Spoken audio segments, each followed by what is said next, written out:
There we go. Welcome to Noble Warrior. My name is CK Lin. This is where I interview entrepreneurs and practitioners about their journey to master themselves, to have greater performance, greater joy, and greater purpose. My next guest is a community leader, a musician, and an ayahuasca advocate. He has dedicated 30 plus years of his life working with music, plant medicine, and human consciousness. He is the creative director at I.AM.LIFE Music, a nonprofit organization that promotes interconnectivity through modern indigenous wisdom. He is the leader of the Bird Tribe, a musical collective. If you want to follow up with him, go to tonymoss.me. Please welcome Tony Moss. Hey, good to see you and hear Tony, you. thanks so much for being here. I want to just first promote your song, Grateful. It's one of Oh, my favorite songs, my favorite medicine songs. It really connects me with the essence and the gratitude that I have for being alive. So thank you for thank you. doing that song. Uh, that's just such a great place to lead into our entire conversation, because I wasn't recording for many years and the opportunity came to record. And I thought, well, if I'm going to bother putting all that time and energy, I want to, what would I want to say, you know? Um, and at that time, what I was mostly focused on was the value of being grateful, right? Yeah, of just starting off every day that is realistically possible with putting your feet on the ground maybe before even then and taking stock of what's good in your life, what it is that you're grateful for, even if it's just to wake up again, right, and breathe. It changes everything basically. So yeah, so thank you for acknowledging that. So since you're the creator of that song, and that song's been around for what is it, 4 years, something like that, Yeah, um, 4 or 5 years. 4 or 5 years, perfect. So how has it shifted your personal life, your relational life, and then also the community that's been listening to your song? Because I heard a lot of people that's also one of their favorite songs as well.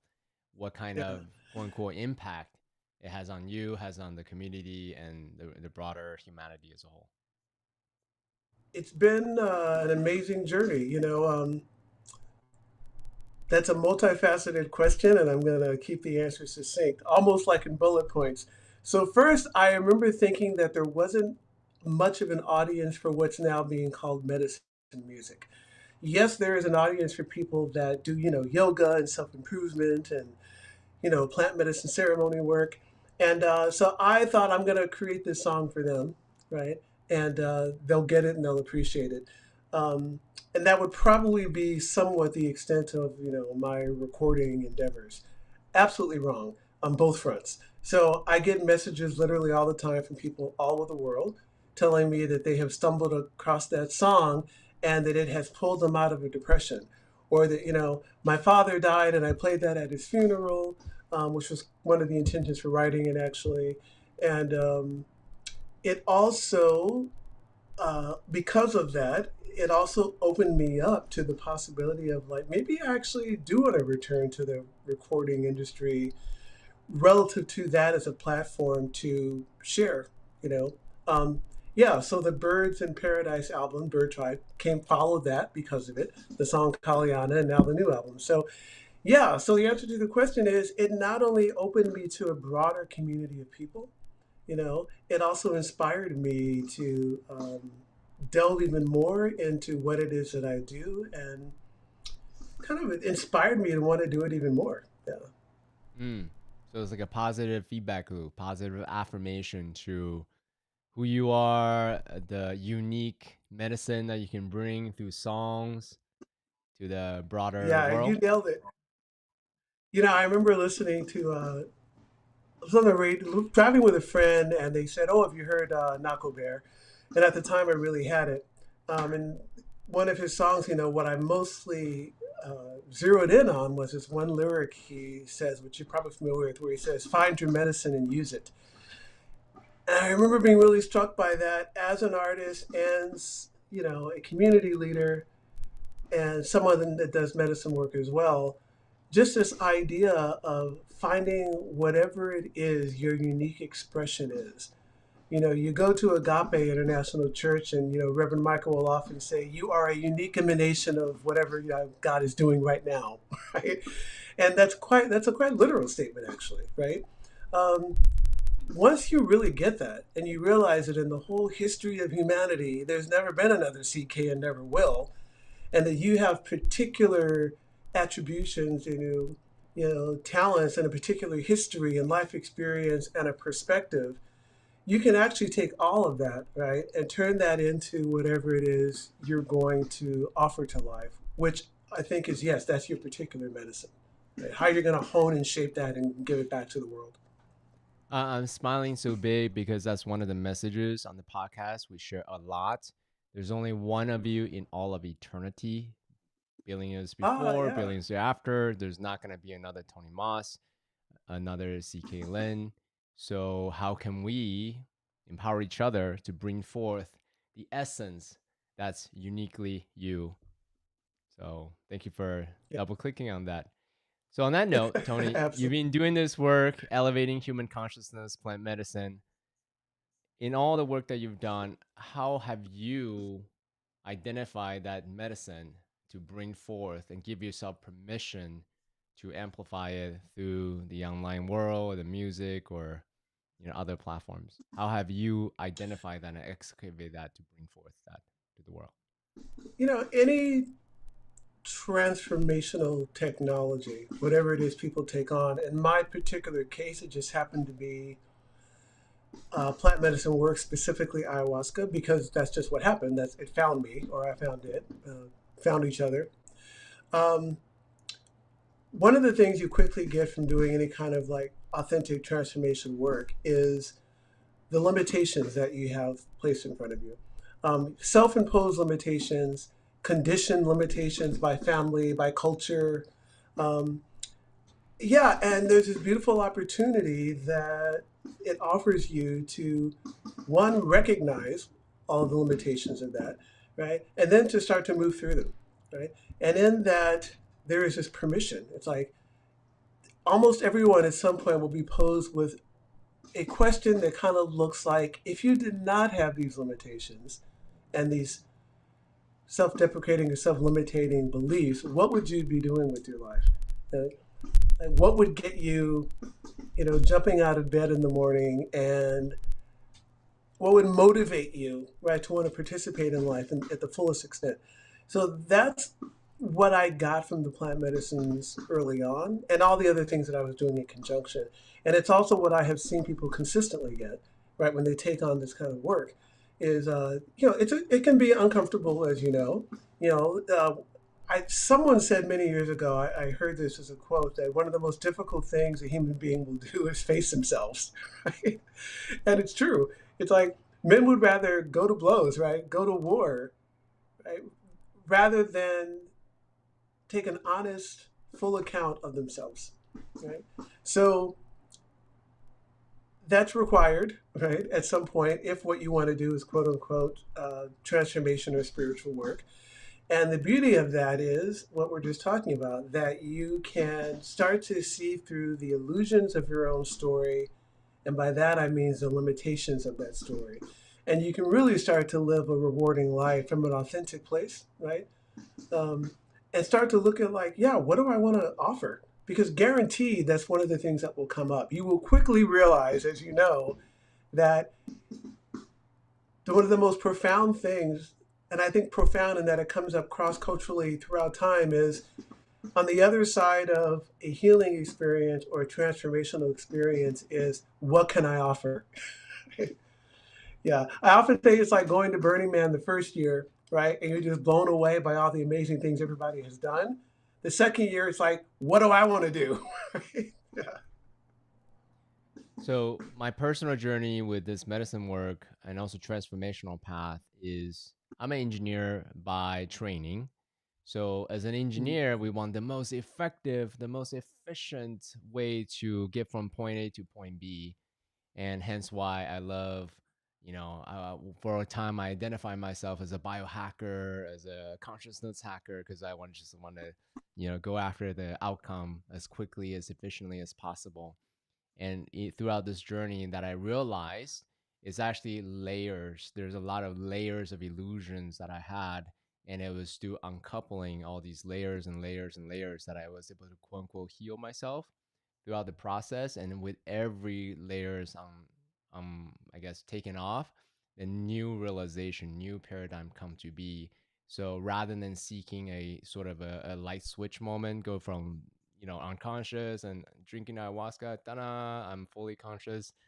That's just not how it works in my experience. So if you don't mind unpacking your own journey or the journey that people that you've seen, how they have gracefully, with dignity, uh, grow into who they really are, the depth of their being.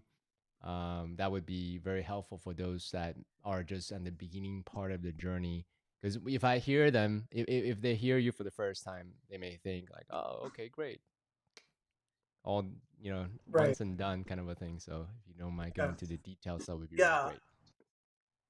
I'm so glad you brought that up and that you framed it so beautifully. Two things you said really I resonate with that are really important. One is the concept of biohacking, because working with plant medicines absolutely can be that. And the other is you use just, efficiency, an engineer's approach, the most efficient way to go from A to B. Um, I think people think of traditional spirituality as that being non-applicable, like it's not about efficiency, but of course it is, right? And particularly in the time period that we're in, like evolution is happening and things have accelerated, and a lot of people have said something along these lines, which I agree with. We no longer need to spend 10 years searching for a guru and spend another 10 years sitting on a mountaintop in a cave meditating, right? A lot of the work by people like Jamie Wheal has been about reverse engineering that, which is biohacking. It's like ayahuasca and plant medicine work, depending on your approach, can absolutely offer that. It's a way of going from A to B, we'll say A to Z, right? Um, and as I said, not necessarily comfortable or pretty, but can be very efficient if your mindset is that I really want to accelerate my own consciousness. I want to accelerate my growth. I really have this desire to see what is in the way between me and life, right? Me and my infinite potential, right? If you're entering the plant medicine space with that as your intent, it is a powerful ally, absolutely, and an accelerated transformational experience. The thing that people need to be aware of, which we're also alluded to, is that it's not for everybody, and it may not necessarily give you that. It's like anything. You've got to, I think of like athletes. You're not going to sign up for a marathon, a big one, and then go run it the following week with no training, right? So although plant medicine ayahuasca work doesn't require that level of preparation, it does require preparation, meaning you've got to do your research, do your homework, check all the boxes, look at the substances that you're on, pharmaceuticals, your state of mental health, do your homework about, the facilitator or group that you're going to sit with. You want to find out as much as you possibly can so that you can get as much out of that first experience as possible, because that's going to set the stage for the rest of your journey, assuming that you want to continue with it, right? And whether or not you continue with it is probably going to depend on how well the first one goes. And one of the misconceptions about ayahuasca particularly, and it's because of the age of, social media, is that everybody thinks they're going to go and have this amazing, life-changing, very dramatic experience night one, and you'll walk out enlightened the next day. And as you know from experience, what actually happens is there's these beautiful increments, right?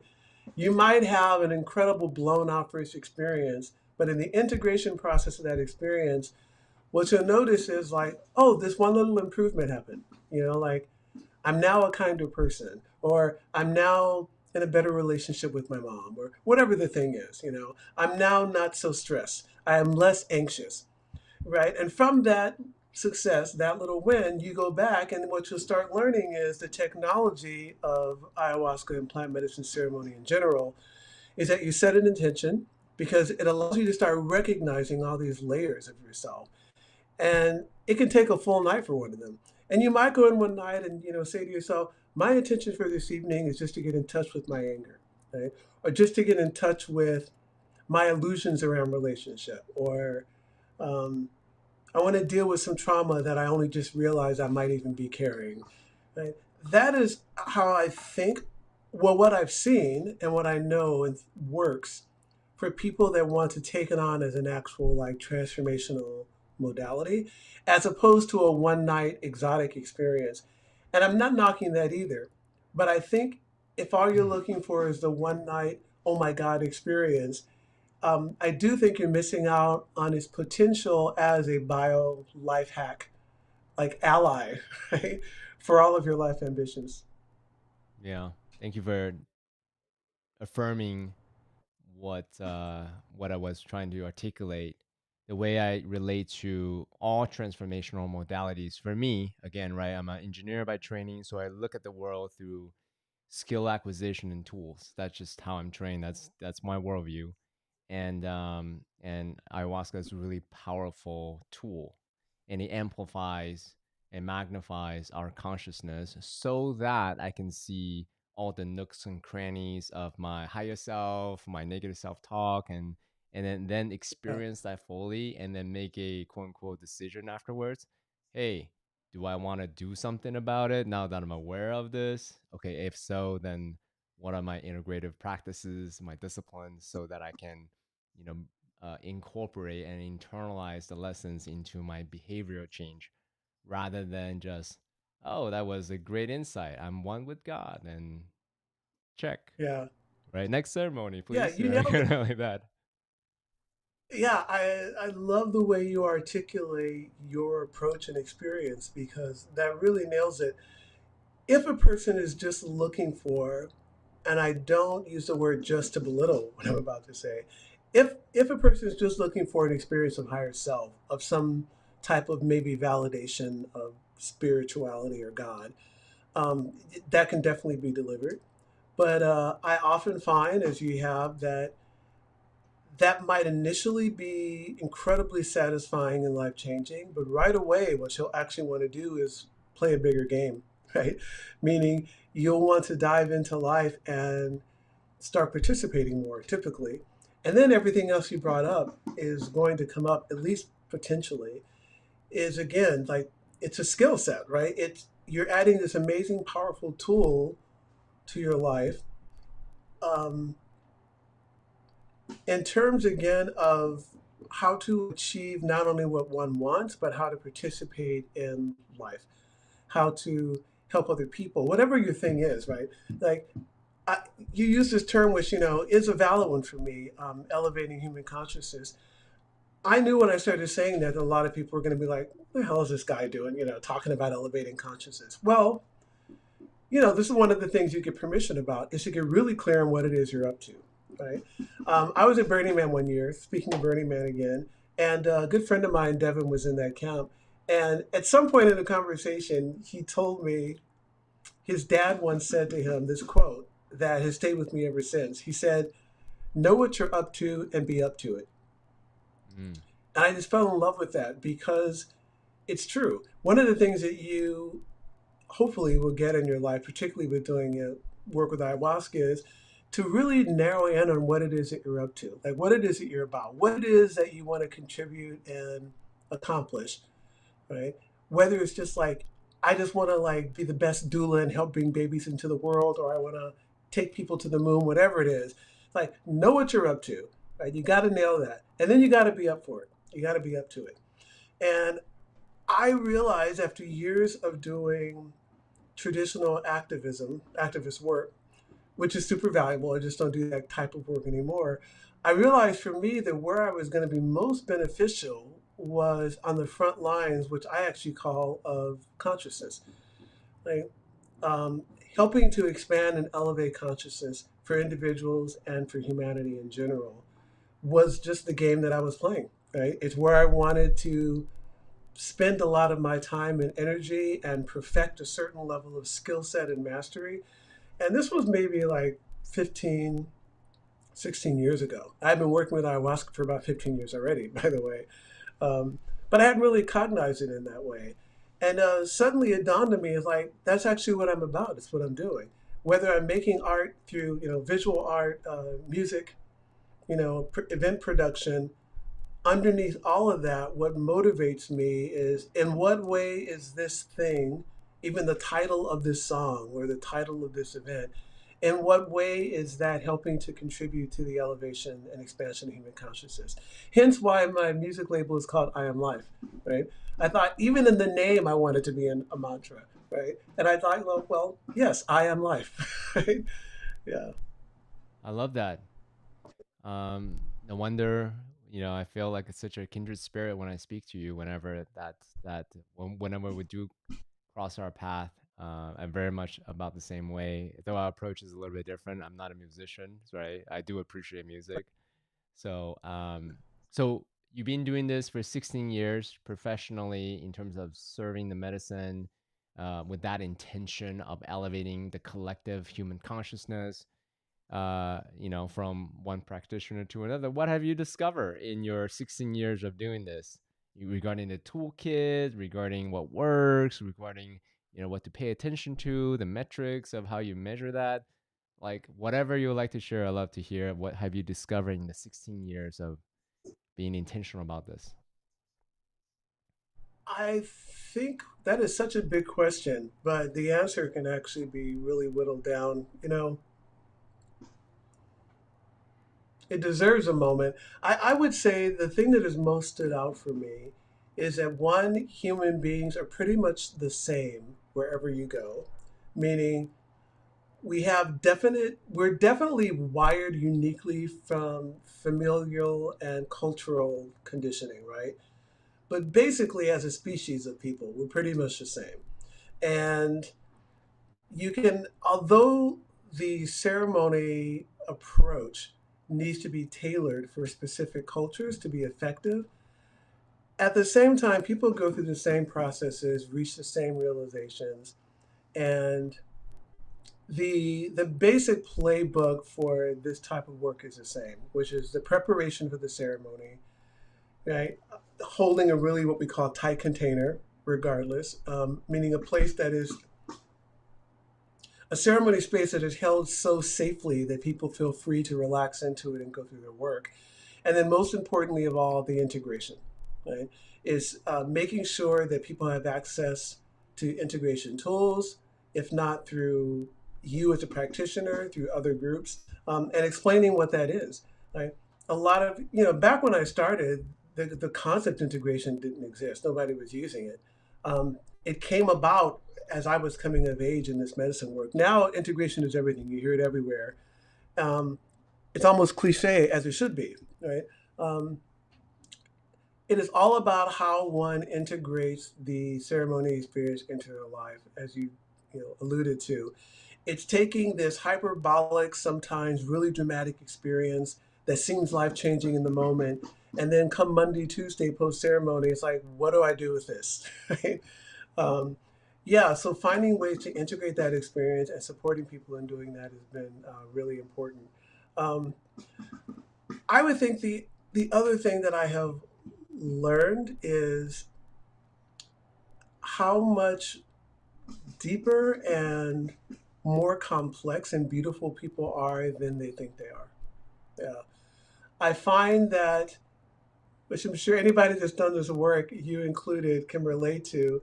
One of the things that we kind of laugh about occasionally, my crew and I, is that we should be taking before and after pictures, right? Because the way people look when they walk into a ceremony versus when they leave after the weekend, right? And then subsequently, if they keep coming as you get to know them, little by little, like all these gifts and insights and depth starts to show up. And you always wonder where that was in the first place. Well, it was buried under all the muck, right? Yeah, and to use the common vernacular, it's just buried under all the shit that everybody else is buried underneath. And as that starts to unfold, right, and gets unpacked, people really start to blossom. So I would say the other thing I've learned is the importance of being committed to people, right? Mm. And I don't think that means that you have this really obnoxious person that is causing trouble and you can't stand being around them and like, no, I must be committed. It means that in general, when somebody comes to you, whether they're coming to you for coaching or they're coming to me for, this type of experience, that there needs to be a commitment on our part, right, to fully see the person and fully show up for them, so that at least the potential of what it is that you're offering might take seed and open, right? So I've learned a lot about being open to people that I don't even necessarily quote unquote like, right? Mm. And face it, we don't like everybody. Sometimes somebody walks into the room and without any understanding of it, you have an aversion. That's just honest and it's okay. The medicine work has taught me to be honest and okay with that and do my work anyway. Yeah. Mm. So there's a couple of questions I can follow up with. One is about the integration tools. As I'm a nerd when it comes to quote unquote technologies, widgets, gadgets, processes, frameworks, all these things. But I'll pause that for a second. We'll come back to that later. Talking about being committed to people that come to you, I realize for me, I can help as a subset of people. So here's my criteria, the kind of people that can help the most. If they don't meet that criteria, I can help them, but not to the best of my ability. They won't get the best out of me as well, right? So, but when it comes to something like an ayahuasca thing, it's very much like church. I'm assuming, correct me if I'm wrong, the door is pretty much open to everybody. So do you put some kind of a limiter criteria to, this is the kind of people that we can serve best, and the others, there may be other places that you can go to serve. Like, I hate Yeah. to put it crass like that, but that's what's happening in my mind. I love to hear your thoughts about that. No, I'm if I am known for nothing else, it's for keeping it real, even in the ceremony space. Um, you and I had a quick conversation, preparing for this, and I was mentioning to you one of the things that I'm known for is removing the woo-woo from the ceremony.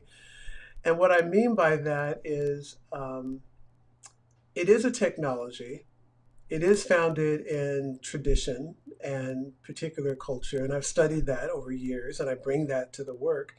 Um, and I mentioned this idea of the container. One of the ways the container is held is by the curation and the screening of who shows up. I have a responsibility when we lead retreats, and it's a bit easier because they're typically international, in places where it's legal, like we did one in Costa Rica recently. Well, there's a whole form that people need to fill out. Is there a history of mental illness? Why is it that you want to come? What is it that you want to achieve? You're asking enough questions to get a sense of who a person is and whether or not they are physically and emotionally, mentally, psychologically ready for the work, right?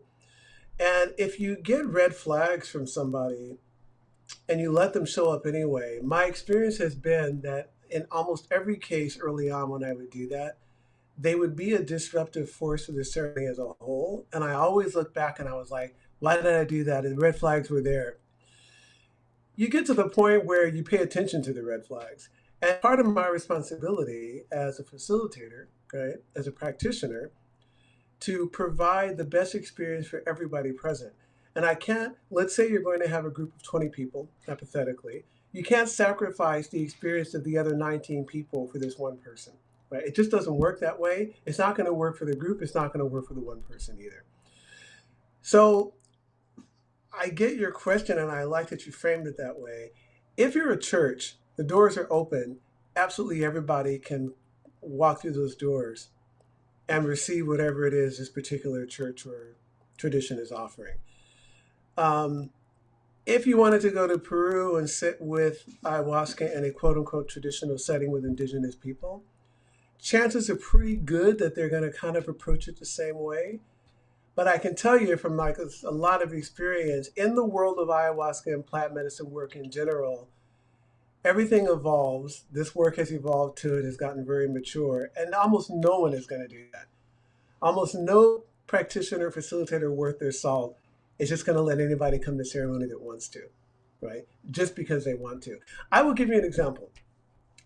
We were out of town recently at a ceremony space, and someone had been contacting me, knew where we were hosting the ceremony that night, um, forgot what country we're in, and basically said, "Oh, I heard you guys were here. I really, really want to do this ceremony. I really want to do this work." And I was like, "Hey, we're full. I don't really know you." Long story short, after maybe the sixth message, I said, "Okay, we should let this guy come." But I told the guardian, I said, "Meet them in the parking area and ask him these few questions." So my guardian meets the person, basically said, "Tony wants to make sure that you're here for this particular reason and not something else." The guy basically ended up saying to him, I kid you not, his exact words were, "I was just looking for something to do on a Saturday night." Yeah. So we sent him on his way. Wasn't able to participate after all. That's not a good reason to have someone in ceremony, clearly, right? Even if he didn't actually mean it, it's like, this is a big commitment. Every other person in that room that weekend was there because they had prepared and they really wanted to get something out of that weekend. So it would have been irresponsible for me to let this one person show in because they were quote unquote looking for something to do on a Saturday night, even if it might have been a life changing experience. I can't take that risk. Yeah. I agree with you 1,000%. One of the realization that I have is one of my biggest joy in life is surround myself with people who are highly committed to their own growth, their own healing. Hence why ayahuasca, hence why my men's group, hence why, all these things that I'm up to. Nothing kills the buzz if someone who's just like, I'm just looking for some entertainment. It's like, no, I want to run with people who are like, let's go. So for Yeah. sure. Thank you for saying that. Yeah. You when you were asking that question, one of the things that came to mind is I was a vocal coach for a while. I used to be the director for the International Children's Choir for like 3 years. And these were mostly pretty advanced kids. Um, and out of that experience, I became a theatrical and vocal coach.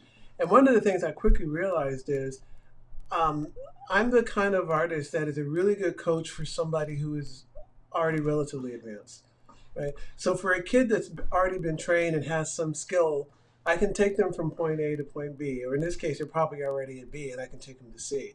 What I was not good at was a completely beginning student that was just learning to sing, right? This is really important. We're alluding to your question. It's again the thing about knowing what you're up to and being up to it. You know for sure that where you would excel is with a group of really committed men that are at a particular place in their life, and relative to who you are, you can take them from this place to that place. It's completely okay to recognize yourself in this arena, right? And to make that the audience that you're most effective in. I feel the same way in the world of ayahuasca, right? In the world of plant medicine, is someone who's just looking for like an introductory. I've heard about ayahuasca. It's exotic thing. I want to cross off my bucket list. There's a lot of places you can go for that, and I'm not knocking it. You know, However, when you really want to take on your life, take on a study of this work, or you are committed to your own personal transformation, and particularly be how that can unfold into what it is that you offer, yeah, then absolutely, I want to be a coach for that person. Yeah. Mm. Actually, on that note, Tony, I'm curious because you have multiple offerings. One is, yes, you serve medicine to people who are highly committed.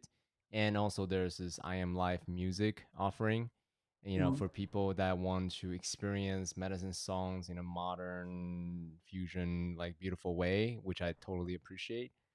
The way I'm seeing it is that the parallel that I see is I have a podcast that's very broad for the people who are interested. They quote unquote not yet committed. Perhaps it's a mixed audience, more generalized audience, and then I have a men's group who are highly committed to their what they're up to. So is that how you think about in terms of being the teacher, being the creator, being the artist that you are as a way to serve more people? Let me know if I'm projecting too Yeah, much. no, that's different language but same intent. Um, as I said, ayahuasca is not for everyone, and there's a very relatively small uh, percentage of the population that is interested in that work or even has access to it. It's still not legal in the United States, so people that like for instance, we we go to Costa Rica or some of the other places we go to for ceremony, and people sign up 6 months ahead of time because it's the one place they know they're going to be able to do it legally, safely. They know who I am, reputation. Um, but the intent of why I'm doing it, this commitment to expanding consciousness, particularly through the music and through connecting people, um, we found that that could also happen in public events that follow the same ceremony structure without medicine. So that became I.AM.LIFE. We wanted it to be, I often say, the public face of the ayahuasca work, right? There's no medicines involved, um, although plant medicines like there's cacao, right? So what we do is these public events, currently we're calling them acoustic light. They're like a concert series. So there's like an intention set in the beginning. There's cacao available. We're sponsored by Buddha Teas. There's teas there. So that this idea that we're all drinking, imbibing together like our ancestors did is kind of set in the beginning. We kind of set the intention for the evening. And then it's always what we call quote unquote medicine music.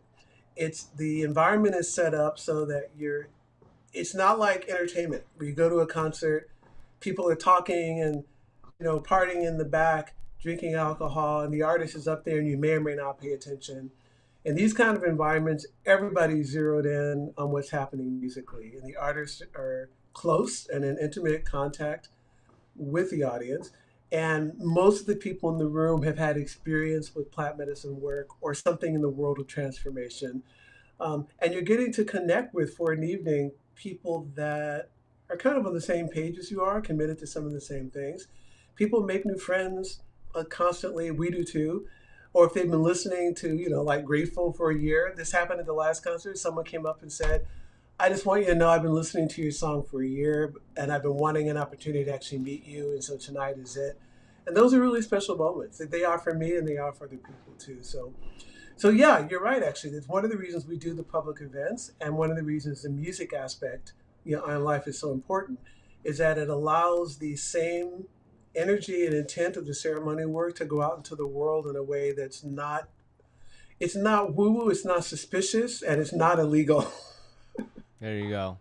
So I'm curious, Tony. I mean, Yeah. as an extension of the music offering in ceremony format, um, they could be other things that you could offer as a tool to help them elevate their consciousness, like meditation music or some kind of affirmation Mm. chants or whatever the thing is. Like people are, or NLP with music, or Yeah. there's tons of Mm. different quote unquote musical things that you could do that could bridge them to eventually like an ayahuasca sitting type things. Is there any reason you haven't done those things yet? You know, I've never been asked that question, but the answer to me is kind of obvious. Okay. Well, I personally have experienced all those things, early Mm-hmm. on when I was, experimenting and not just experimenting. Experimenting kind of gives this idea that I tried them and they didn't work. That wasn't the case. There's a period of time when I was really exploring and taking on all these different modalities. Um, the work with plant medicines and ayahuasca is so demanding. Mm-hmm. Um, I mean, as a facilitator, that learning it, right, to the Mm-hmm. years, right? Mm-hmm. Anybody that tells you they've been drinking a couple of years and they're now leading ceremony, that's a bit crazy, right? It's Mm-hmm. not impossible, Mm-hmm. but anybody that's been doing this for a long time can tell you, I was drinking ayahuasca pretty consistently for 10 years before the thought even entered my mind, right, Mm-hmm. that I would want to take on the responsibility of leading other people through this Mm-hmm. work. Mm-hmm. So yeah, it's a huge commitment. So in that, I remember hearing somebody say something to the effect of like, "Oh no, I'm exclusively married to ayahuasca." As a I like modality, that. what I that like is that a how. lot. Yeah, I feel that way too. I feel Mm. like I've given so much energy and commitment to this particular transformational technology. I'm so committed to it and I love it. It's not that the others don't work. It's that this is the one I chose to kind of stick with and quote unquote master to the degree that that's possible. Yeah, Okay. and however, those Uh-huh. other tools, I gotta say, are absolutely beneficial, and a lot of people are involved in like transcendental meditation and NLP and all those other things while working with ayahuasca. They work great in concert, right? I'm just not going to offer them. Yeah. I mean, as my friends say these days, the new phrase is, I'm going to stay in my lane. Yeah, yeah. No, I appreciate it. You're not polyamorous, so to speak, right? You're not spreading your energy all over the place. At You're all. committed Yeah, to not at this all. path and your Yeah. your, you know, your commitment to mastery. That's that much I get from you. Okay, so if you don't Yeah. mind, let's talk about mastery, in terms of the ayahuasca Please. practices. Um, what does it look like, on this path in the 16 years you've been serving this medicine? From way in the beginning, drinking medicine for 10 years before you had a thought like maybe I could offer this, to, just take us through the milestones of what you've your like. Maybe I should use a martial arts background, as a metaphor. Like, what does it feel like to be a white belt and yellow belt and blue belt, purple belt, and then black belt? So then people can go like, oh, this is what it takes to walk this path as a committed practitioner. It's very tricky with ayahuasca to answer that question, um, because you're asking it at a time, you're asking it while we're in the midst of what a lot of people are calling this quote unquote psychedelic renaissance, Mm-hmm. right? Um, which a lot of other people say isn't a psychedelic renaissance. It's actually just a mainstreaming of psychedelics and plant medicine work. But regardless, what I'm about to say is the same. Um, for the first time ever, I'm going to guess in history, you can actually sign up for a how to be a shaman course, right? On some website and go work with somebody for like a couple of months, anywhere, Peru, let's just say, and then come back with a piece of paper with some kind of illusion that you actually are qualified to start leading people through ceremony. I'm not saying it's impossible, but anybody that's been doing this for a while can tell you, like, I wouldn't sit with that person, right? And here's why. There is the only way to master facilitation, particularly of this particular type, because of how varied and volatile it is to actually do it, right? So you have to be in many, many, many ceremonies. That's how you learn, right? How to be. It's not like you use. If let's say you want to learn how to teach yoga, you can go to a yoga training course, right, and learn all the things, and then come back from that course, and then maybe with friends or opening practice, and yeah, you can apply that thing. The difference is you're in the same consciousness you were in when you were studying, right, as you are when you're teaching, and that everybody else is in. Plant medicine work is not that way. Mm. Everyone's in an altered state of consciousness. You're in an altered, what we call non-ordinary state of consciousness. Mm. And any number of things can happen in that space. So you have to be there a lot to learn how to maneuver and master that level of energy and what we call force moving through you, and as it's moving through other people, and multiple things are happening. So there's one, just the experience factor that needs to be a lot, whatever that is for you. Then there's understanding the roots of the technology and why things happen, like what things happen and why they do, why they happen and when. That comes from studying with masters in the field. And in this case, it is typically going to be, not always, but typically it's going to be indigenous people from a particular tradition. I've been really fortunate. I've studied with Shipibo and, Yawanawa Hunikuen. Um, we got to go to Ecuador, my assistant and I, David, and we studied for a while with the Siakupai people of Ecuador. David went to Colombia, right? And the intent of all of that was the same. It was to go to the roots of the medicine work and understand its origins, why things evolved the way they did, where from, and why they do it, right? And one example would be we asked the Shipibo, the role of the chanting and the music and ceremony. And they don't have traditional music. They do these days, but they don't traditionally. And they said without hesitation, they said, well, we acknowledge ayahuasca is the real shaman. However, the chanting, the music tells it where to go, right? Wait, That's a back up huge one sentence. insight. Wait, hold on. Yeah, just unpack that sentence. Say it slower, Yeah. please. So they And said, one more time. we acknowledge that, I'm now transposing a little bit. They said, we acknowledge that the ayahuasca is the real shaman. That's what's really doing the work here. However, the people chanting, or in my case, the music, tells it where to go. It's the thing that's Really. directing the medicine, leading the ceremony, and kind of taking people on an arc and a Mm. journey. This Mm. is absolutely true because once you realize that the power of the spoken word, melody, harmony, cadence, the lyric choices, right? When you get that, you suddenly realize the huge weight, responsibility, and potential of what comes out of your mouth or your fingers, right? In ceremony, right?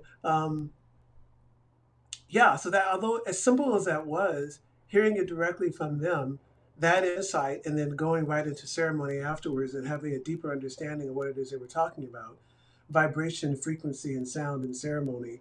And then for Western people, to have your own language, to actually understand the intent of the lyrics or the chant that's coming at you. It was a game changer for me at the time. This is many years ago. Yeah.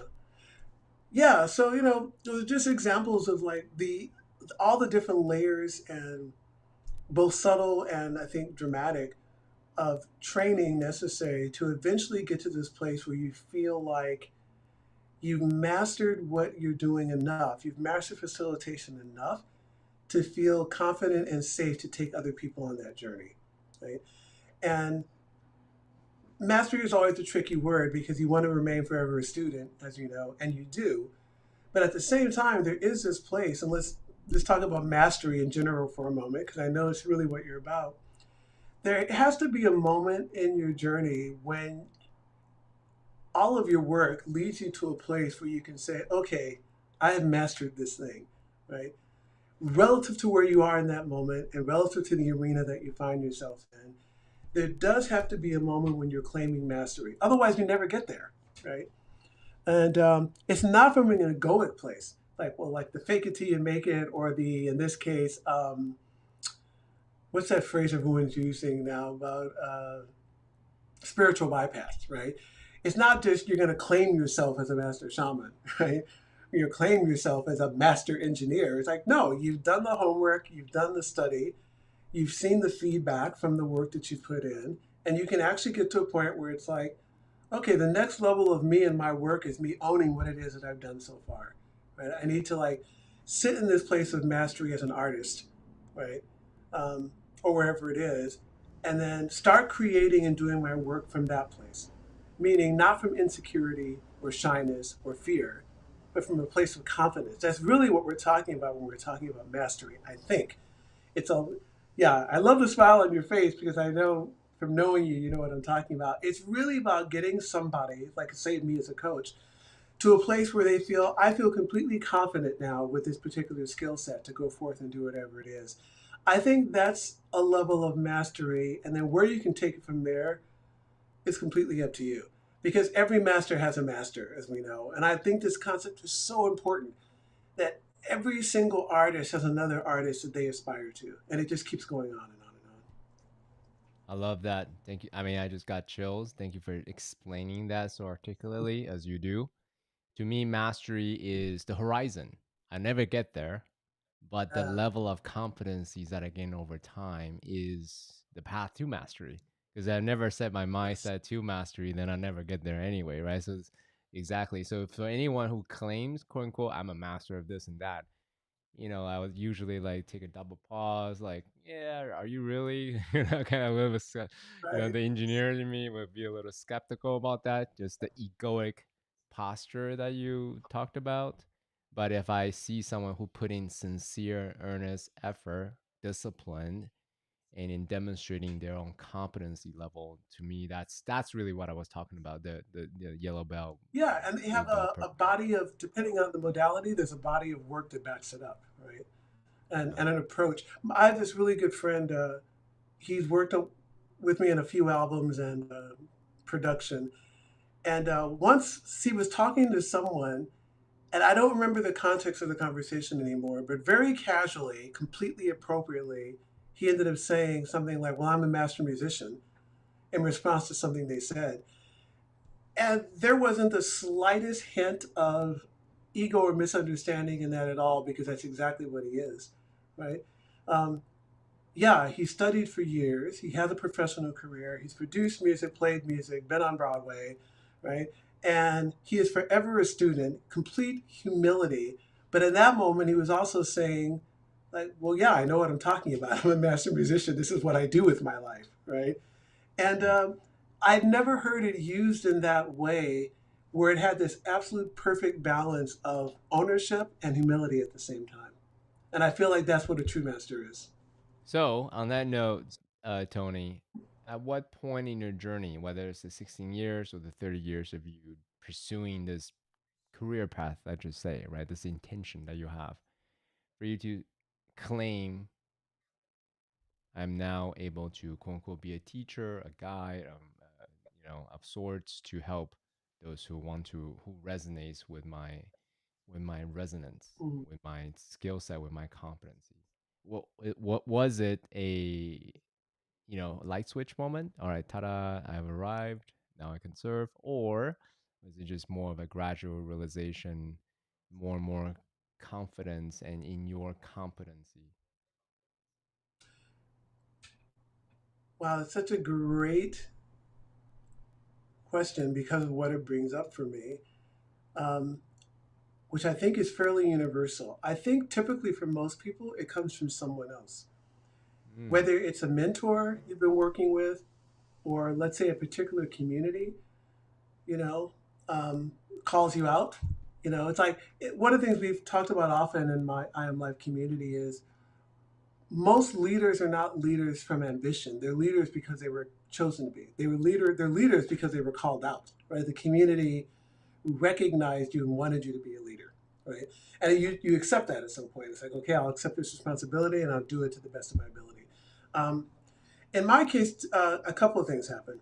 So I have this really good mentor. His name is Russell, and back in the day, I remember this. I was kind of getting my feet wet with the facilitation thing, but I was still doing like theater and music and so forth. And basically, at some point, he pulled me aside and he said, you know, this is what you should be doing. Like this is what you were born to do. I needed to have somebody say that to me, right? And I share this because if nothing else somebody gets from this podcast, and I know you'll appreciate this, if you are a mentor, a teacher, or an instructor, don't underestimate the power of permission that you give your students, right? I remember I was doing this theatrical production, same time period that my teacher Russell said this to me. And I walked off the stage one night and we were all kind of hanging out after the show. And this woman that I didn't know really well, but she was like a theater person. And she came up to me and she said, look, there's something I want to share with you. She said, you may or may not hear it. And she literally, I kind of looked away and she says to her friend, look, you can't even hear me. She grabs my face. Literally, she goes, you are a world-class talent, mm, right? She wasn't saying it from my ego at all, right? Somehow this woman, almost like a sage, knew that I needed somebody like her to say that to me in a way that I could hear it, that I could own it, that I could stop mm, questioning whether or not we all have this like, can I be an artist? Can I really be an engineer? Can I really be a community leader? Yeah, having somebody actually say to you point blank, it's like, look, you have talent. Yes, there's things you need to work on. There might be insecurities, but I want you to know if you choose to do this thing, you can do it. Right. Um, So those two things happened that shifted me in a particular direction. And then the final piece was a really good friend who I love and respect forever. Her name is Miranda, who you know. Miranda, once after a ceremony, came over to me and she said, you have mastered ceremony. And she mm, said it in this beautiful, very humble way that landed in the way that a person wants to hear it. She wasn't saying, you are a master of ceremony. She said, I want you to know that you have nailed this thing. Like, yeah, and I think if I had any doubt at all left or insecurity around any of the choices I had made around ceremony work or the music as it relates to that, all of it vanished in that moment, right? And mm, again, we don't realize to what degree we need to hear that sometimes from other people because you can harbor the thought as an affirmation for yourself, right? mm-hmm, But when someone else speaks it, it's like, whoa, okay, there's a universe coming back at me. mm, mm. love that. Um, One of the practice that I do on the regular as a coach, but also as a human in general, if I see someone shining their light, they're making an earnest effort, they're being super talented, whatever the thing it is, if I see something, I feel it, I tell them as a practice of acknowledgement. Sometimes it makes them Beautiful. feel a little uncomfortable. I've been told that, whoa, this is too much. But I Yeah. rather err on the side of telling them than being stingy and holding it back, because that's just how I feel about. We ought to tell people the beautiful thing that we see in them. So that's one.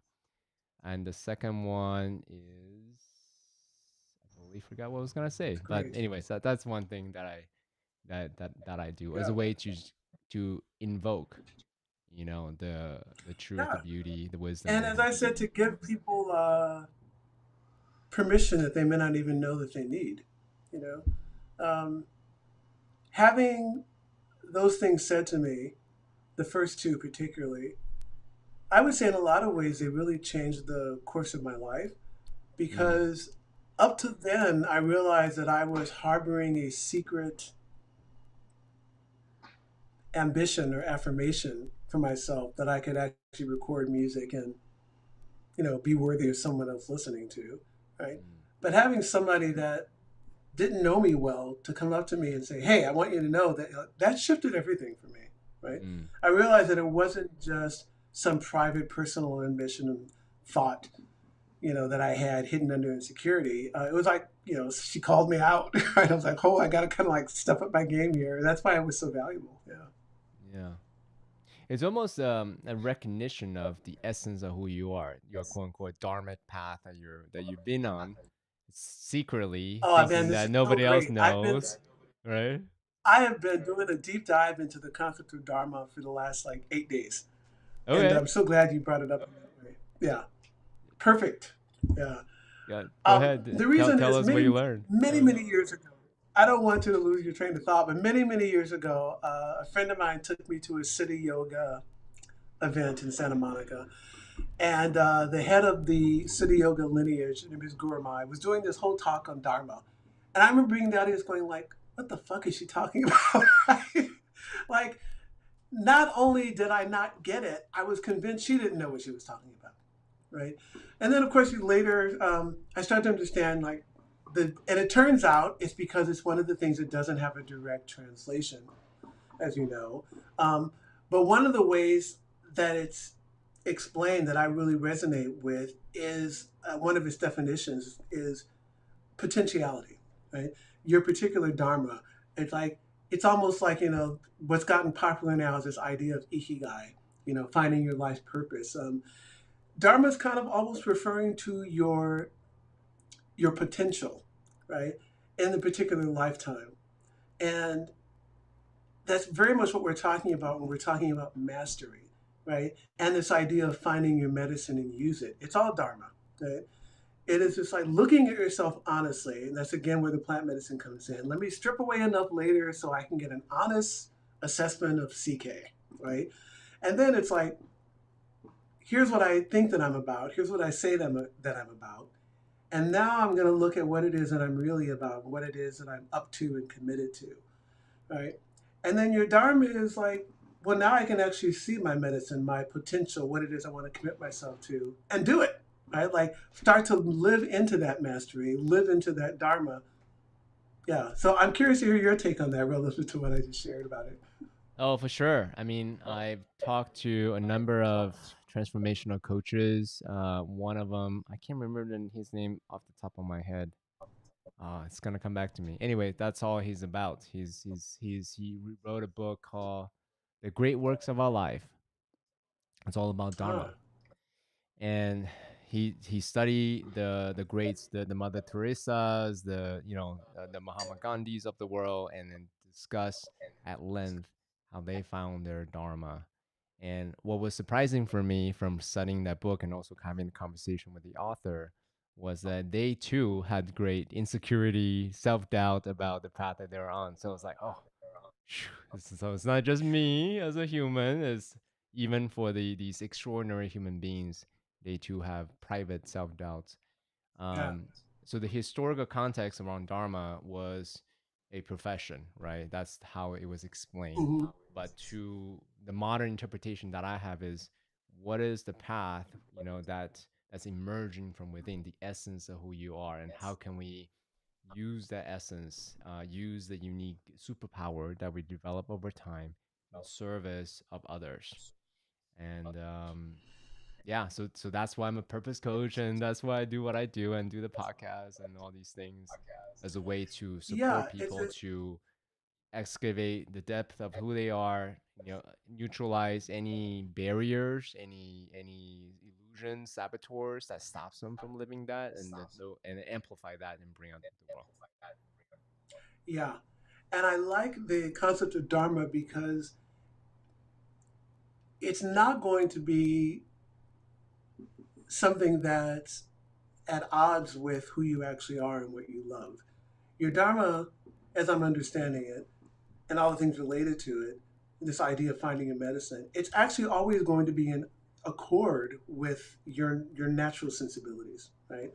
Your again, going back to bringing our conversation full circle, um, it's going to be utilizing your natural tendencies and gifts and like we said again, particular medicine, whether you are a very methodical, you know, A to B kind of person, whether you're a very creative artist person, a very devotional, I just want to help everybody in my path, whatever it is, your Dharma is going to spring forth from that, right? And it's going to be easy about that path because it's going to be like a very amplified version of yourself. It's you actually fulfilling your unique, I think, innate potential, right? So I share that because it's important. It's not like, oh my God, I need to figure out something, my life purpose. People come to ceremony often with this intention. I need to figure out my purpose, and they think they're going to like, oh, well, that person over there is doing amazing things with elephants. I'm going to do that. I'm like, well, if you don't love elephants and you don't have a natural tendency, why the hell would you do that, right? He's already got that covered, right? So my point being, I think, the beautiful tying this back to the ayahuasca work and anything like that is you want to get stripped down enough so that that authentic gift that you have, your dharma, can actually reveal itself. And sometimes it's surprising for people, right?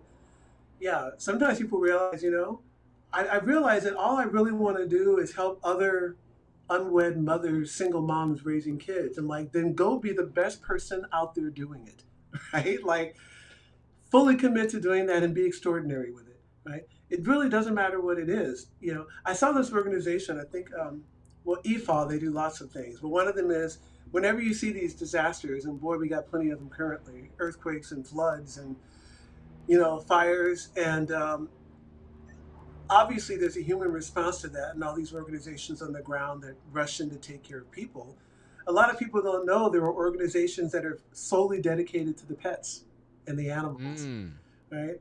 And you talk to these people, and they realize, like, well, it was my calling. It's like I've always loved animals. I had some training as a veterinarian. I heard about this organization, and these people are amazing. Whenever there's a disaster, they are on the plane the next day, and their sole job is to retrieve and take care of and find and rescue all the pets and the animals that were affected by this thing. Because yeah, the humans are important, but what about these characters, right? And most of the people that do that kind of work, you find absolutely that it's their dharma. Like, there's no question in their life that this is what they're born to do because they love it. And they're So very good actually, at it. They're so dedicated actually, to on it. that note, Tony, you've served thousands of people in different ceremonies, and with people who listen to your music. What are some of the landmarks, the milestones of someone who lived their dharmic path that you recognize, either for yourself or for your students, for the people that you serve, as a way to help guide them right towards who they really are? Well, it's a two-faceted question. For me personally or for other people? Um, for me, Both. the milestones have been what I brought up. Yeah, for me, it's been feedback from other people. It's been, having an insecurity around releasing music, and then a month later getting messages from people all over the world like, how much beauty and healing that it brings to them, you know. So there's those kinds of moments. It's people contacting you 6 months after a ceremony and letting you know that, you know, it turns out it was a life-changing experience for them. So they're thanking you a whole 6 months later, not 6 hours later. Um, that's really, really beautiful. Um, and that for other people is the other milestone, you know. It's having people, as a musician and an artist, one of the biggest compliments is someone telling me that they've been inspired by something that I've done, right? And then it's somehow, again, this word permission, that it gave them permission to take on their dreams or to just feel inspired enough to want to live a creative life. That's really beautiful, right? Mm. And yeah, it's like the highest compliment. And through the ceremony work, again, it's someone letting you know that the work that they've put into the ceremony space is actually being integrated, and that their relationship with their family and their life is completely transformed. You know, it's like, oh, my family now, we get along great. There's all these shifts have happened. We've had all these healings, and I'm now actually doing the career that I feel like I'm aligned with. And those have been really, really powerful markers over the years. And whenever I get those kind of messages, I always write back the same thing. I always say, thank you so much for sharing this. It makes all the hard work worthwhile. And I mean it, right? It's like, that's what makes it worth it. Because you're not so much in it for yourself as as I'm assuming we might be kind of heading towards wrapping up. I think the thing that's really valuable to me to share is anything that you do that you start to approach mastery at, the deep satisfaction you get from simply doing the thing itself starts to get replaced with the effect it's having on other people, right? Mm. It's like, well, I know I can lead an ayahuasca ceremony and do a good job with that. Or I know that I can record, I know that I can write a song now like Grateful, and that people are going to respond to it favorably, right? So I know that.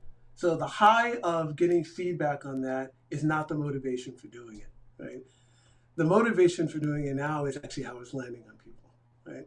Yeah, it's the contribution that you're making. It's the effect you're having on other people. And for me, it's the finding out that it's inspiring other people to do things. Um, Relating this to your podcast and the work that you do, this idea of mastery, one of the things I learned early on that I just absolutely love is, every true master wants their students to surpass them, right? And I found that to be absolutely true. It's like, if you're a master potter or master, whatever it is, painter, or somebody that works with bamboo, right? Because I just watched a video on these Japanese bamboo, masters. The highest compliment is that your students surpass you and go to the next level.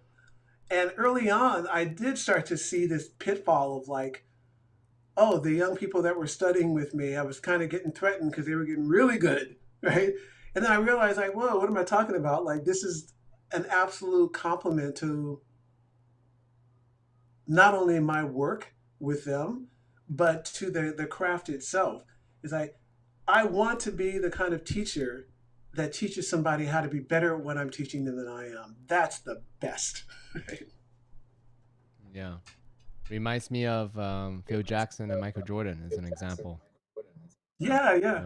Phil Jackson himself wasn't a particularly extraordinary basketball player per se, but he himself understands the fundamentals of basketball so well and the game so well that he could take someone who is extraordinarily gifted and skill rather, not gifted, because Michael Jordan got cut Yeah. from his high school Right, team. right. So somebody who's dedicated to the next level, and it's such a gratifying experience. It's very meaningful. It's very purposeful. Not necessarily from playing the basketball game itself. That's what I got from Yeah. what you said. Yeah, that's really it, and speaking specifically around plant medicine work in ayahuasca, it's the same. Um, for the few people, there's only been a handful because there's not a lot of time for it. For the few young people that have actually been um, like apprentices, right? And who have specifically come to me because they wanted to train and understand more about the work and my particular approach to it. Um, all of them now are up and running and doing their own thing and doing it beautifully. And in a lot of ways, that's just the highest compliment to the work itself. And if you think about it, here's what's beautiful about that.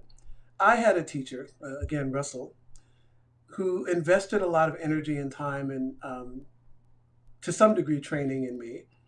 And I could think, what better way to bow down to this teacher, this sensei, right, than to go on and teach other students to be even better than I was myself, right? Because there's something about bowing down to a whole lineage, right, of people that have come before that do what it is that you do, right? It's not just the ayahuasca work. It's all the indigenous people. It's all of the masters, the shamans, the curanderos, the transformational coaches, the therapists, all the people whose shoulders that you stand on over the years, whose bits and pieces have allowed me to show up the way I do. When one of my students or apprentices nails something and they tell me that they led this ceremony and it was beautiful, that's really a nod to everybody that I've ever worked with, right? That's kind of the way I see it. I'm like, holy smokes, thank you. And how proud I am and like honored to be in this lineage at all. Right? Yeah. Mm. To even be called a musician, by the way. Right? A what? Yeah. To even be called a musician. Mm. I mean, and I mean musician when it gets to the place of artistry, right? I come from a long background of singers. My mom and her sisters were, amongst other things, they were Ikettes with Ike and Tina Turner. And they were very popular backup singers in the 60s and 70s. They were called the Stovall Sisters. And when I was growing up, everybody in my family could sing, right? They were in the gospel church or they were in the world of R&B music. Um, and so it was just like, osmosis. It was like drinking water. Everybody could sing. I didn't think there was anything special about it. And because of it, I didn't think I could sing, certainly. It wasn't until like way after high school that I kind of realized that not only I wanted to sing, but that I actually could. So I started training and so forth. And at some point, you reach this place where you realize that not only am I an artist, in this case, a visual and performing and like musical artist, I'm actually in a lineage of artists. And you don't have to be a master in that or like the best at that to claim that, right? To realize that in the history of the world, let's say in your case, a history of engineers, right? A history of transformational coaches, history in my case of facilitators of plant medicine, that you get to stand in that lineage and be part of that.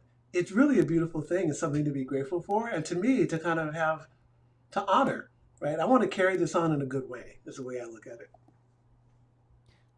Tony, I know that you had said you kind of hinted I want to land the plane a little bit, but it would behoove me if I don't ask you this question. If you don't mind staying on just a little longer, I want to ask you this No, question. first of all, I can talk to you all day long. I'm just being respectful that podcasts have kind of an arc, and you might be reaching yours. So go for it.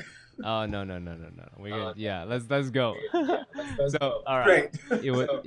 It's important that I want to ask this question because you're both a musician and a facilitator of ayahuasca, right? So how do you combine them as a way to help you create the essence of who you are with the artistry that you have? How the medicine plays a role in your creative process. If you don't mind talking about that, that'd be really great. Well, they're seamless in the sense that you're the same person doing it. And what I mean by that is, um, once you know it, I'm going back to this phrase again because it really works for this podcast, knowing what you're up to and being up to it. Um, Once you know what it is that you're up to and what you're committed to, everything that you do is coming from that same place, right?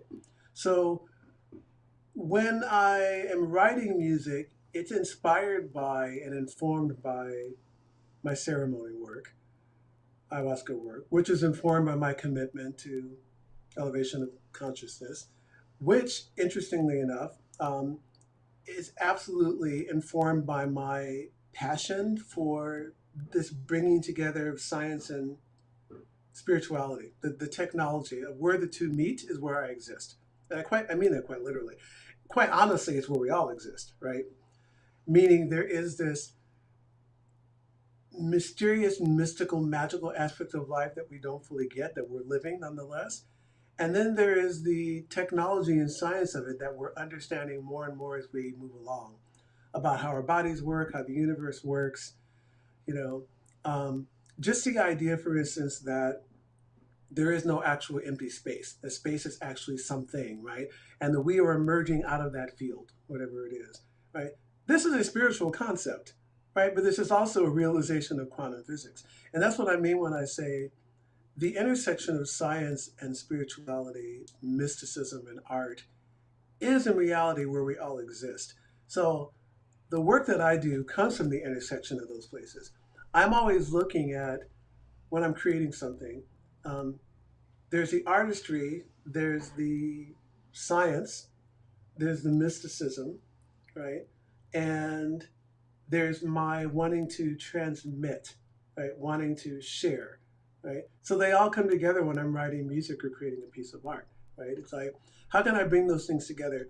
How can I bring my at this moment understanding of these different realms and then share it in some way that is aesthetic, that aesthetically works, that in terms of transmission of a message or a meaning that it works, right?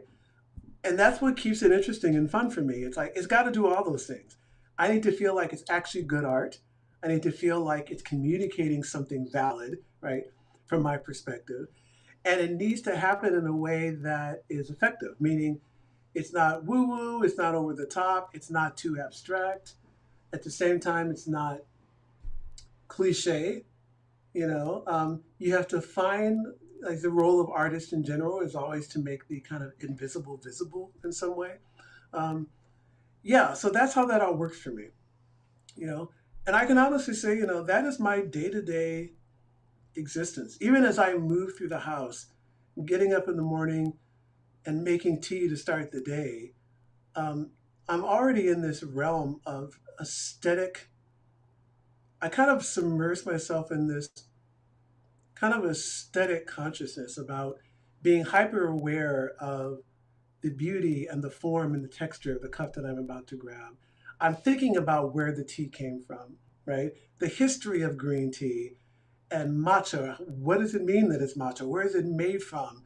Here's this amazing technology that I get this glass pot that heats up the water. You get what I'm saying? It's like you can turn all of that into a meditation of how you move through the day. If you did just that in the morning with washing your face, brushing your teeth, or making a glass of tea, by the time you get to work or sit at the computer, you're present and ready to go, right? Yeah. So thank you for articulating that, So thank you for Tony. I'm articulating gonna that, Tony. I'm gonna push for a little bit more push for a process. little bit more And Please. process. I And get that what I'm asking I you to do get is to that what I'm asking you describe, to do is to describe, how a flower is grown, how right? a So you're flower is like, grown, well, right? So flowers you're grown like, is how a flower is well, grown. flowers Like, what grown do is you how want a me to flower is say grown. about that? Like, what do you want me to say about that? By the way, there's a little bit of By the way, echo. there's a little bit of If I echo. can lower my volume a If I bit. can lower my volume. So if you don't mind describing a So little if you bit don't of mind process, describing a maybe little bit of describe, process, share one maybe example how the share one grateful example song how came the to be. grateful I song was over came to be. here and I was over I here jotted and down for a little I bit. I jotted played with down my for a little bit. friends I and, played with my we friends started to and whittle it down to the we shape started that to we're whittle it at, down or to I the was in a shape that we're at, ceremony or I was in a and ceremony I and Yeah. inherited these melodies inherited and these I don't know, melodies whatever the and things that I don't you know, were whatever able the or things willing that to you were share that would be able or very willing to share that would educational be No, very to absolutely. people who educational may So not to people who may necessarily not treat life as a necessarily treat ceremony life as a and then try to ceremony think about and everything then try to yeah, very think about everything, abstractly. That'd very be really abstractly. helpful. That'd be really helpful. so this is actually a perfect example of bringing the all those worlds together. So the content of grateful,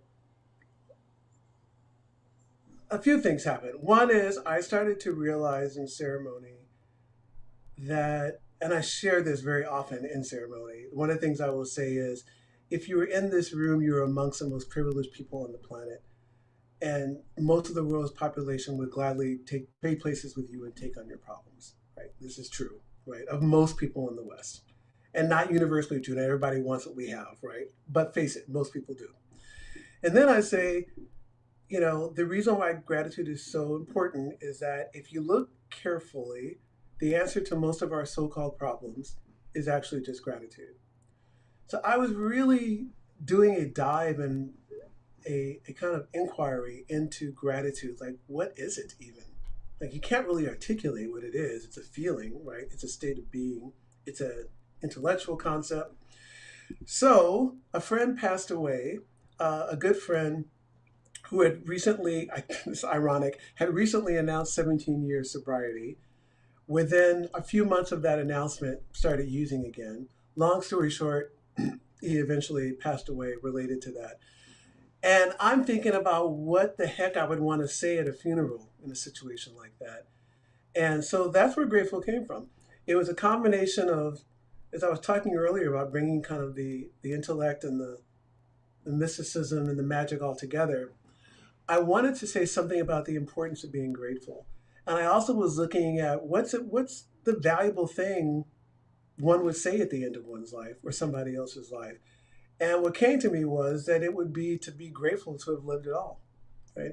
So, yeah, and it's for the simple thing. So, as you know, for people that don't know that song, it starts with, for the moonlight falling through the trees, and for this ground beneath our knees, for the memories of love we have known, forever grateful. So that's the opening, right? I'm setting this stage that, and this is what happened to me, that I'm out in the forest, not standing, I'm actually on my knees looking up at the trees in the moonlight and realizing like this moment is completely full. And I'm just so grateful that I live a kind of life that allows me to have this moment. And to have loved it all and thinking about my friend that had passed away, yeah, I'm just so grateful that I've gotten to experience love.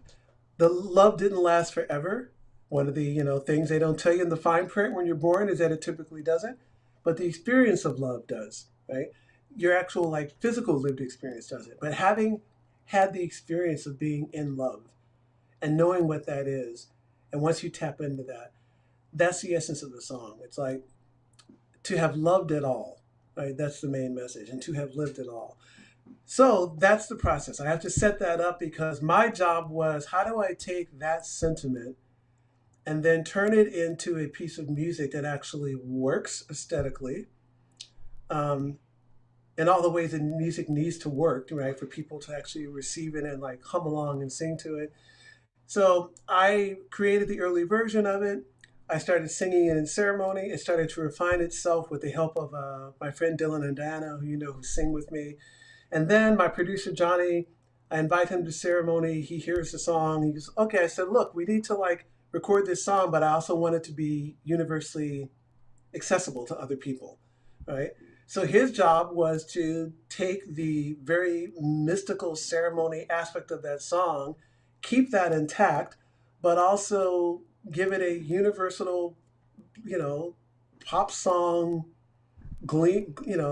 sheen, right? That it would also be what we call competitive in the marketplace. And that's exactly what he did, and that's what happened. And the rest is history.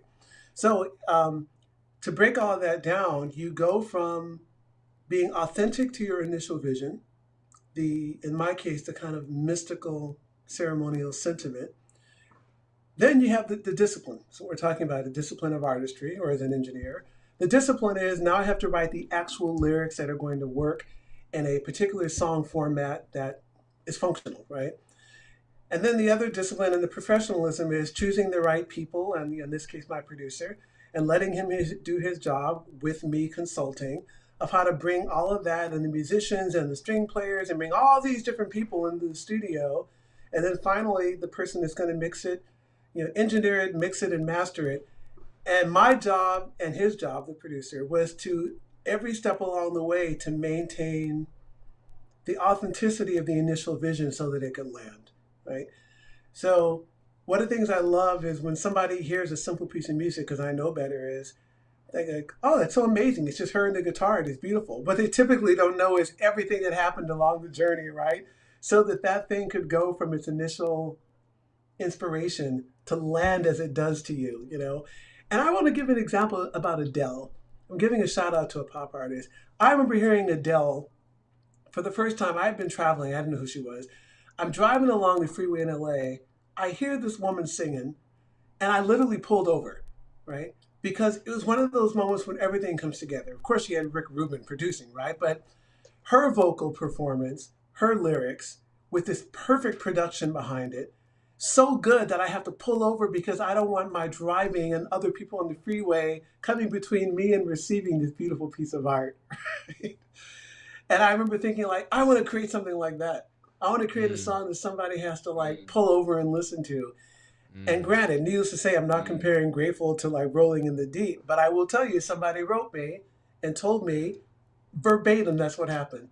Wow. They said, I'm just sitting here at this stop sign, listening to Grateful.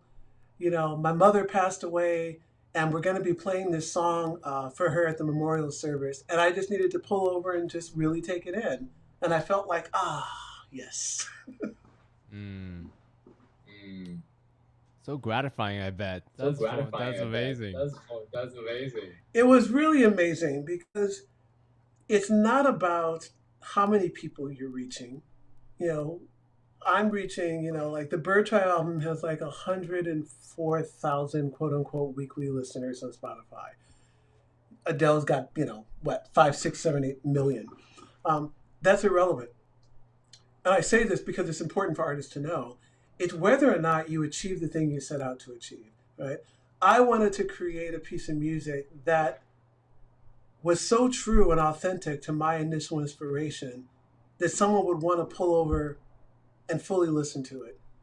And that happened, right? And then I'm on to the next thing, right? It was so fulfilling to know that that I was capable of it. And going back to this conversation about mastery, you know, it gave me the confidence to know that I could do it, and I wanted to keep doing it, basically. So, quick question about that, by the way, because music is emotion. It's synonymous in my mind.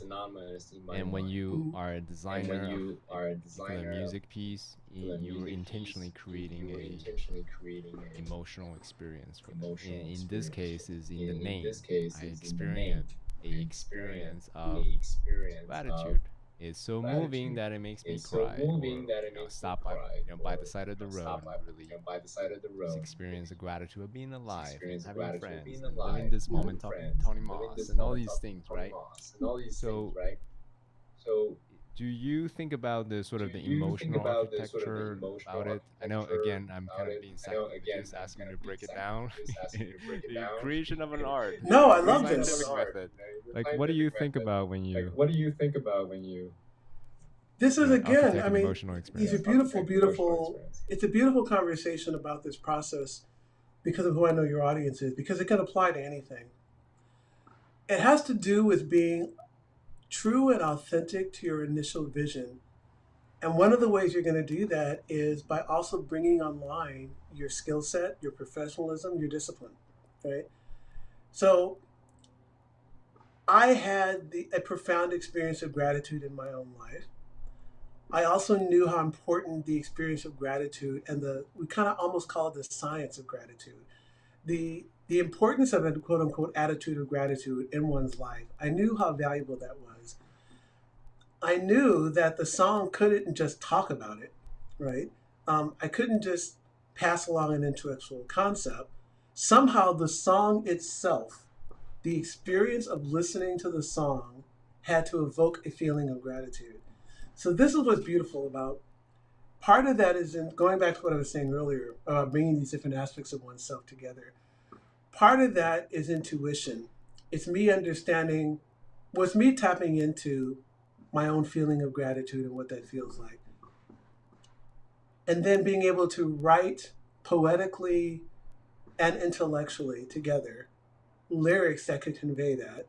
And then in the very engineering we'll call it left brain aspect of what recording music is, you have to maintain the vision of that so that when you start adding buttons and knobs and everything that's required in engineering, One thing my producer, Jonathan Akaki, is brilliant at is never losing that thread. It's bringing in all the technology is just another color. It's just paint and tools and um, yeah, different tools in your toolbox, all in service to the original vision. Um, yeah, so it was everything from which instruments to choose, the arrangement of the strings, the arrangement of the song, how I'm singing, right? I know from beginning to end, I'm taking people on a particular journey. So bringing in what you just brought up about emotion. If I'm not, although I'm in a clinical setting in front of the microphone, right? And I'm singing this song, I have to transport myself to, at all times, even though we might have to sing it 20 times, I have to keep bringing myself back to the state of gratitude where I'm singing the song from and make sure that that's what I'm communicating. Everything else is going to be just dressing that up, right? The strings and the arrangement and all the effects and everything that goes into making a modern record.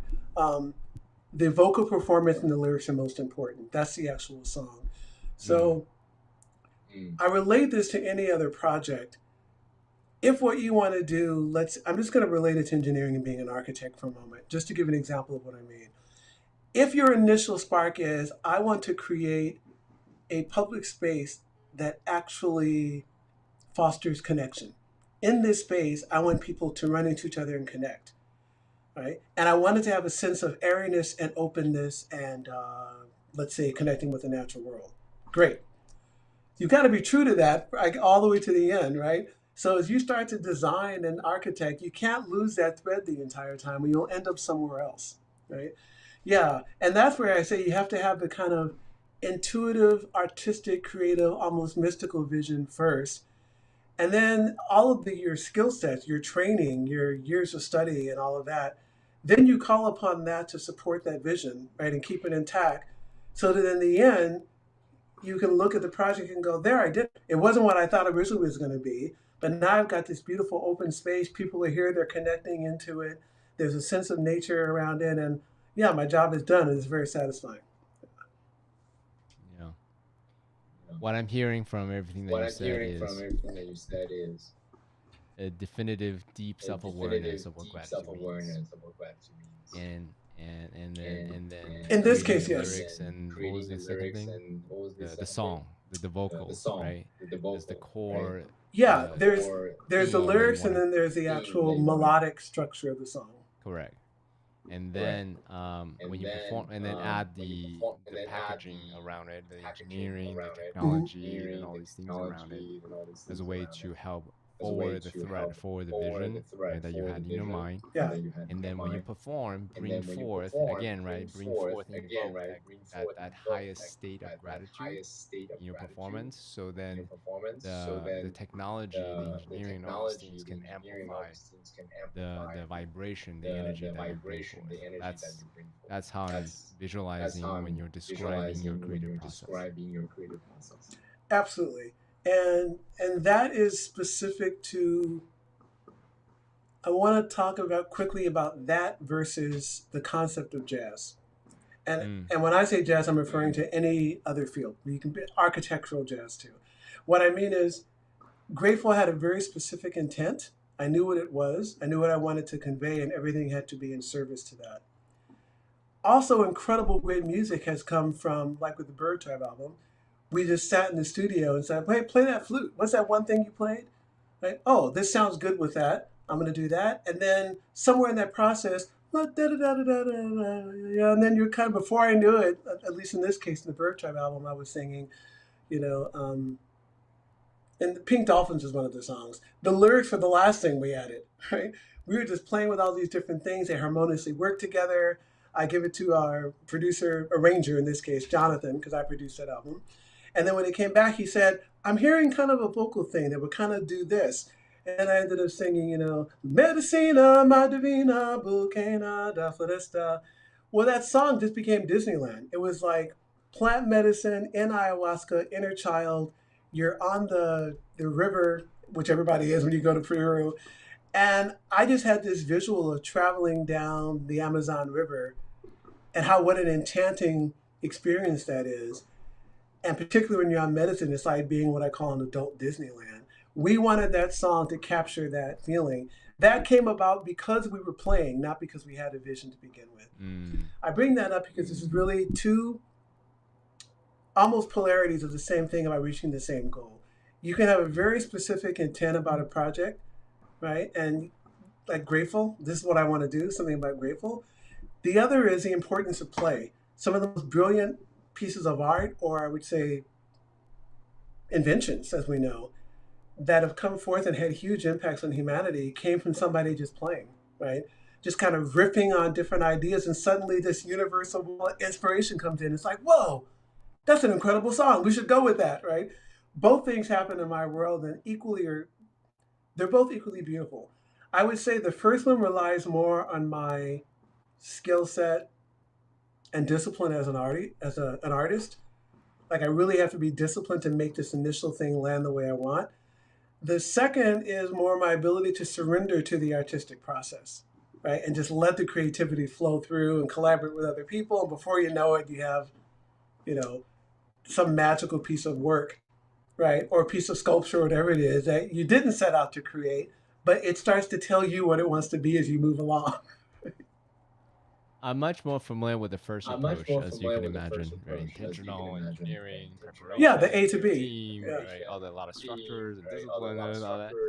But what I've also learned over the years is if I try to control it too much, I kill the spirit, the essence behind it, right? So I've learned That's the same ways thing. to relax. Yeah.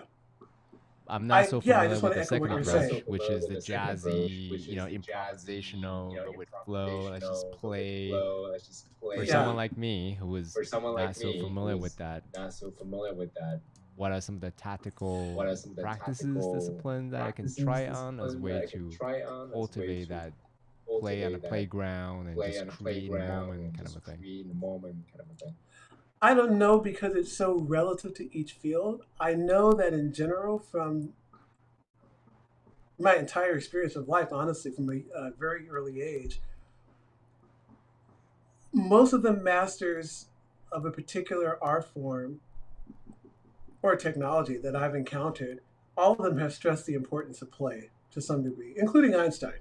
You know, it doesn't have to be play within your specific field, but I would imagine, it's like, yes, I'm an engineer or an architect, and I play with Legos, or did at some point. It's that aspect of play, of being able to not just rely on your programmed information or what you already know about the world.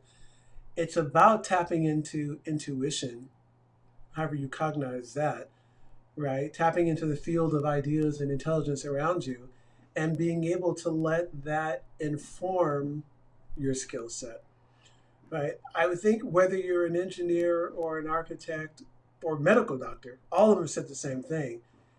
There's something about the aspect of jazz conceptually that is really important to any modality, any field of discipline, where, yeah, obviously, if you're going to create a building, right, let's say a dam, and you're an engineer, you need to go from A to B, and everything needs to work so you don't, kill people, right? But in the design process, there's always room for play and imagineering. It's like, well, before I start this actual blueprint of this thing, let me play with all the possibilities. Maybe I need to think outside the box. And instead of doing what seems automatic, I'm going to take all of these I'm going to take this clay and these blocks and I'm going to throw a bunch of things down. And more often than not, people will tell me they do get a brilliant idea from that, right? And then you rely on your skills to actually bring it to fruition. So that's what I'm talking about. I don't think you don't have to be an artist in any traditional sense of that, in any of those modalities, to have the idea of jazz and play inform your work. Right. Yeah. I mean, everything that we do, the way I see it, is everything we do is an extension of our consciousness. Whether it's you're writing a book, Absolutely. having a podcast, writing a song, making a building, making a business. There's a lot of creative process that comes through. And my opinion, not the truth, is that whatever we create can't extend beyond our own consciousness. It's an extension Mm. of our consciousness, right? So going back to why I love the work that I do, why I'm assuming you love the work that you do, is because this is the source of everything. And the more we can let go of Yeah. the distortions, the illusions, the limiting beliefs we have around our conscious, the more we get to play, the more we get to cultivate our discipline, moving towards mastery and create, a life of beauty and wisdom and all and truth and all the things that inspires us.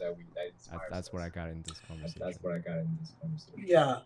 You reminded me of there's a group of art that I'm creating that's an extension of the release of the new album project. The album's called Joy, Oh and yay!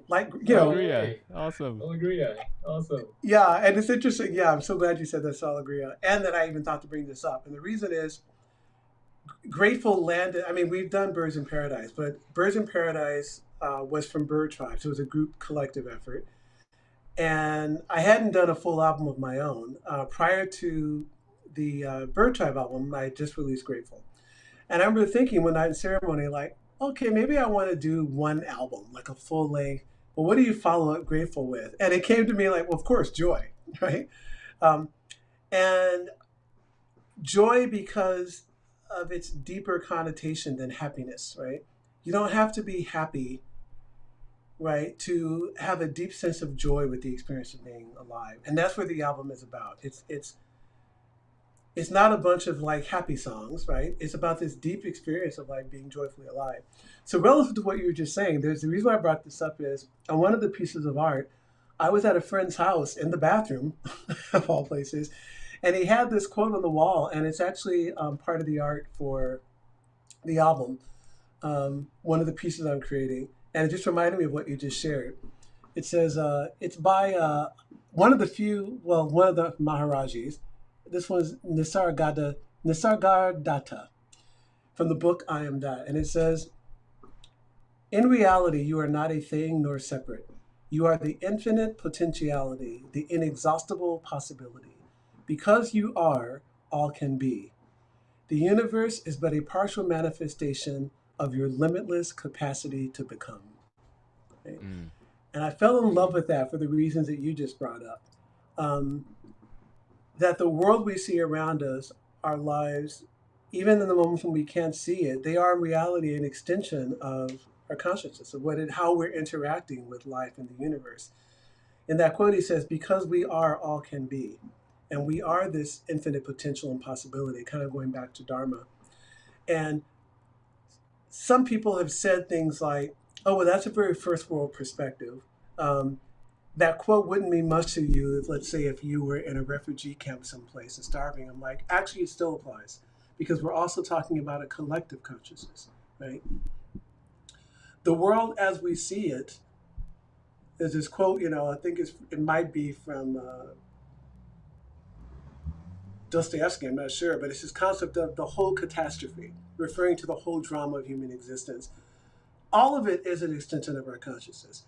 If you look and see the craziness in the world, the wars, the famines, even I think to some degree the natural disasters, a lot of it, if not all of it, depending on which lens you're looking at it from, all of it is an extension of our internal conflict, our internal growth process, our outer manifestation of our internal experience of being alive. And this is what I mean by elevating consciousness. The more people you can bring into this field of gratitude, into a field of Dharma in terms of wanting to help people reach their full potential, as opposed to wanting to exert your power over everything no matter what. I have to believe at this point from my own personal experience that we can shift the whole dynamic and experience of life on the planet in general. So that's why I'm committed to work that I do. It might only show up sometimes in little increments, like somebody, pulling over on the side of the road and questioning their life in a good way because they're listening to a piece of music I wrote. It might be someone writing me wish has happened and said, because of that ceremony I was in with you, I've now quit my job and I'm now in Costa Rica and I'm working with these kids and I'm helping bring water to this village. Um, it's all possible. There's nothing that's not possible. And as an engineer and an architect and a doctor, like you have to hold the possibility that, I mean, face it, the world needs engineers. Let's just bring it back to you. Some people, I think I heard this on the Lex Friedman podcast, that somebody said like, oh, well, most of the problems facing the world are engineering problems, right? I think yes, and they are engineering problems and they are also consciousness problems, right? It won't matter if you discover a new way to bring energy to the world if you can't get cultures, politics, right? If you can't get all those things to line up and actually bring this to people and empower them, it doesn't really matter. So they all work together. I just happen to be personally working in the realm of consciousness. That's the way I see it. Right. Yeah. Thank you for sharing that, Tony. Everything that we do, the mindset that I have is our external reality is a reflection of internal reality. And I had a deeper appreciation of that quote, right? It's not just a concept. When I was in a room with a lot of people from my men's group and they were arguing about certain things, and then insight that I got in that moment is, this is what my mind looks like externalized. It's people are arguing for their point of view and they're trying to be right, and they're like, oh, this is quite interesting. So I had a visceral, like a vision, like, oh, this is an extension of what's going on in my chaotic mind if I don't find alignment within. And I think again, bringing together this kind of what some people might hear as like abstract esoteric, bringing it into where the rubber meets the road in more practical language. If you're raised in a culture where women are undervalued and in fact denigrated, right? Chances are very slim that you're not going to treat women that way when you grow up, right? So I use this as an example of how what you just said still applies, even if you remove the kind of abstract aspect of it out of the way. We are all conditioned by culture and family and belief systems, and we perpetuate behaviors culturally. So in places where children or girls, right, I'm just using like these very broad examples, in places where they're not valued and in worst case scenarios even denigrated, as you mature in that particular culture, you participate in the continuation of that. So you're still seeing, if you think about it, an externalization of your internal process, right? Like, I see the world in a particular way, and sure enough, this is the way it shows up, right? Versus growing up in the places, let's say a matriarchal society, or in the places where children are celebrated or women are seen as valuable, if that's what you grew up with and that's the attitude you're holding towards people or another race of people, that's the way it's going to show up, right? And looking at what's happening in the Western culture right now, just tapping in for a second with like the divisions happening, let's say with race or gender, people on either side of those extremes, if you're on the far, far left and you're looking at everybody conservative, right, or fundamentalist anything as the enemy, they pretty much only show up to you that way, right? And it goes in reverse, obviously. Someone on the far, far right who sees every liberal idea and every liberal person as the enemy, right? We end up in this world of polarity because both of those consciousnesses are fighting, right? That's the real war, right? They're fighting for dominance, right, over who's going to control this reality. It's like, well, none of you can, right? Quite literally. The best we can hope for is to meet in the middle and have conversations and try to create a world to, quote Rodney King, where like, can't we all just sing a song? Like, can't we all just get along? I tend to think this is the message from history over and over again, is that there is no one culture or idea or religion or dogma that is going to dominate anything, right? Every single time it's happened, it ends disastrously. What we can do is create pluralistic societies where, bringing our conversation full circle, where a person's dharma, a person's unique gifts and talents and unique expression is valued, not only valued, but cultivated and celebrated, right? And in that diversity, life takes off, right? A culture, wherever it is in the world, any place in the world, and any time period in the world, all the great cities that we've heard about and great cultures typically were places where lots of different types of cultures came together. Like, as far as we know, we owe a lot. Current society as we know it, civilization, owes so much to just the Silk Roads, right? Where all these different ideas were meeting and collaborating and integrating for the first time and borrowing from each other and informing. Yeah, I tend to think that's life at its best. It's at the edges, It's where every different culture has developed something specific, some beautiful human expression, which is apparently the definition of culture, human expression. And then you bring them all together and like, now let's do jazz. It's beautiful. Tony, we talk a lot We talk a lot about different things. I'm gonna take a about different moment to things. I'm gonna acknowledge you take a in a moment moment. to acknowledge Is there you in a anything moment. else Is there that's anything we cover else a lot of that's grounds? Is there we anything cover a that lot of if ground? Is there someone anything can that leave with if one someone thing, can leave with one what thing, is one thing that you what really is wanted one to thing drive that home? you really Hey, wanted to drive remember home? this Hey, one thing. remember this one thing. Well, we've been talking about it the entire time. I think the most important aspect of our conversation, particularly as it pertains to the work that you're doing, is this idea of dharma, ikigai, potentiality, find your medicine. It's all the same thing.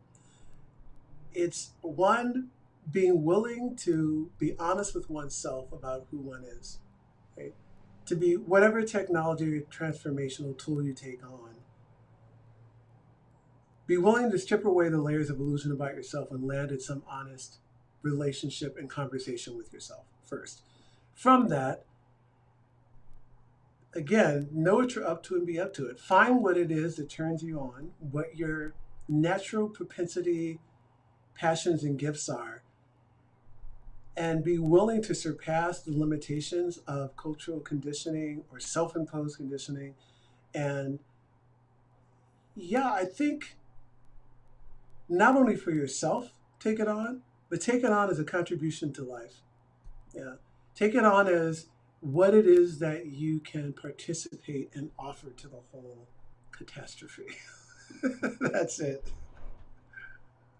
Tony, I really appreciate you Tony, being I here, really sharing appreciate your you life being here, story. sharing your life story. Your life is a ceremony. Your life is How a you've ceremony. grown from, How you've your grown from, your bridging and at the bridging interface in between at the interface music, between plant medicine, music, plant consciousness medicine, elevation for the consciousness last 30 plus elevation for the years, last 30 and plus taking all these years, beautiful and tools, taking the all these beautiful wisdom that you've tools, the studied wisdom that you've from studied the Amazon from jungles the Amazon to jungles Western to society, and the really Western bring that bridge society, as and a way really to bring that amplify bridge as or a way to accelerate amplify rather or accelerate the rather the alleviation of these alleviation of these disempowering beliefs, disempowering the beliefs, shadows, Mhm. the and all these shadows, things that and stops us all from these things that really stops us seeing from who we really are as seeing the who we bright, are as the bright, spirit living a human life, spirit and living a so that we human can life, and be of so that we can service be of to service others, to family, others, country, family, world, as country, world, as Confucius would say. Confucius would I'm really say. Yes. excited I'm that really you're launching excited another album that you are called launching Joy, another because album that's called another Joy, thing that I Yeah. because that's really another that thing came that I to me really doing that came to medicine me doing ceremonies. I can't wait to medicine hear the ceremonies. I can't wait to musical hear the embodiment of Tony musical Moss, embodiment of Joy. Tony Moss,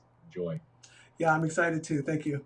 And it's just as I said earlier, the last thing I want to share with you is that idea of someone that you've met along the way that you get to encounter later and watch them blossom. One of those people. I had very little to do with like who you are, but just from my initial meeting of you and just sitting in conversation with you and just saying what a beautiful human being you are and what you're committed to and the things that you're willing to enthusiastically delve into and share with other people, it's an inspiration for me too. So I just want to also just thank you and acknowledge you for the work that you're doing. Big hugs. Big For those hugs. of you who Yeah. love For Tony's those of you words who and love who Tony's can't wait to words get and into the can't wait to musical get into the things that he's up musical to, things that he's go to up to, go to TonyMoss.me and you'll find more about that. TonyMoss.me And you'll find Tony, more once of that. again, thank you for being Tony, here. once again, thank you for being here. Thank you. Take care. It's complete.